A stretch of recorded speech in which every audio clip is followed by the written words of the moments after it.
we this summer had a private base. Yeah, we'll let Bella know.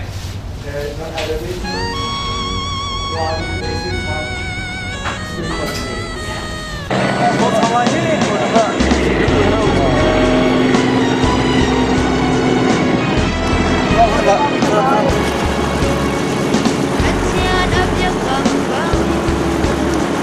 Abraham te fana tu adot mi ami pun a kasar na lam arshoi na tu bang san lai lo bi lai mi pun zong na thi mi pun a kan sar sham ko mi ba kha afek mi zum na ronga mi pun bi ni lung lam na kan hu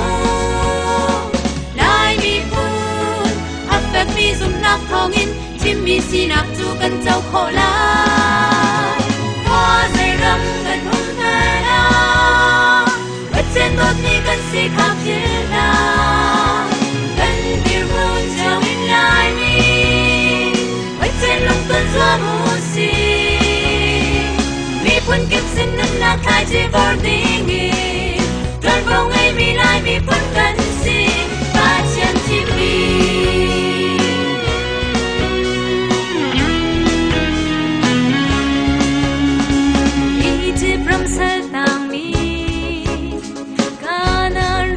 hak tertu hernak jalan kan hana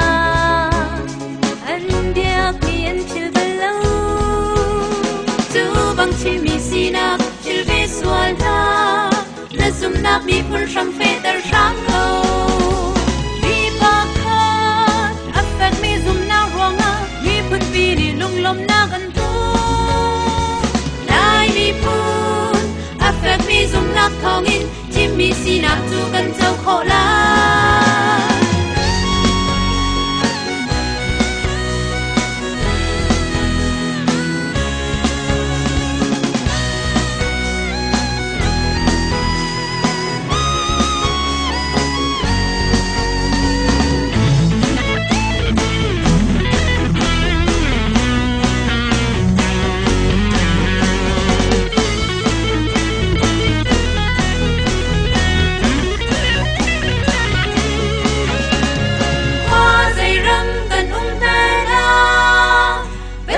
đốt mi kan si khap chila kan dir mun chau in lai mi bắt chen lung tan zua mu si hoa dây ram kan na la bắt chen đốt mi kan si khap chila kan dir mun chau in lai mi bắt chen lung tan zua mu si mi kun kip sin nan na khai je vor ding bao ngày mi lai mi pun kan si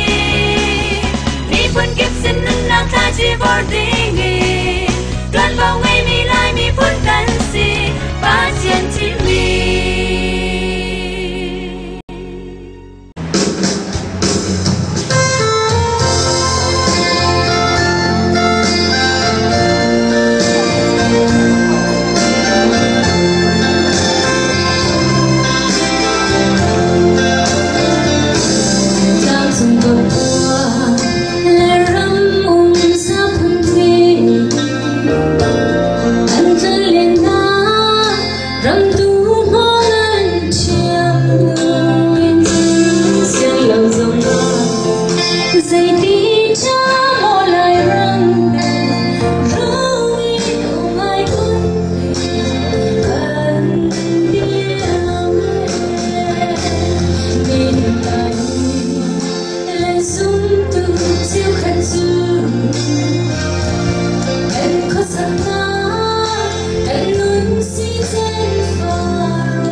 是。